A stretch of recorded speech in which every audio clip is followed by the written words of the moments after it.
Nagpakilala akong si Juliana Luwalhati pero di nila ako pinapasok. Pati ba naman sila galit kay Juliana?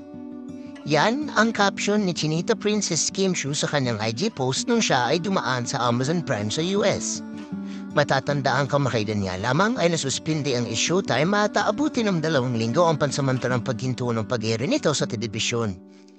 Sinamantala naman ang mga host ng pagkakataong ito para makapagbakasyon. At isa naman si Kim Chiu sa kauna-unahang nag-post ng kanyang travel. Pumunta kasi siya sa USA para magbakasyon, pero dahil workaholic ang Chinita Princess, sinabihan niya na din ng racket.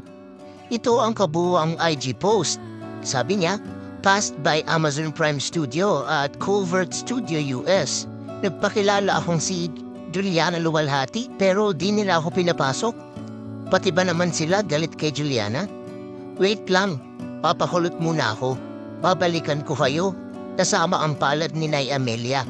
Hashtag din lang on Prime, stream episodes 1 to 4 now. Hashtag din lang. Ang tinutukoy niyang Nay Amelia ay ang Diamond Star na si Maricel Soriano na pinag-usapan ang pagsampal sa kanya sa latest episodes. Tinangkilik naman ng netizens ang post at ito ang ilan sa mga comments. Magpakatino ka na kasi Juliana para papasukin ka nila dyan nang gigigil kami sa'yo eh. Grabe yung gigil ko sa'yo Juliana sagad hanggang buto. Kahit umayak ka pa dyan di ka nakapaawa. Bagay kayo ni David Juliana, kuhang-kuha nyo inis ko sagad hanggang kaluluwa. Haha, huwag kang dadaan sa kanto namin, sinasabi ko sa'yo Juliana, sumusobra na kay Victor. Nakakaaliwang komento sa naturang post at tila bisit na bisit sila sa karakter ni Kim. Sobrang effective talaga ng pagganap niya at ramdam mo ang gigil ng mga manonood.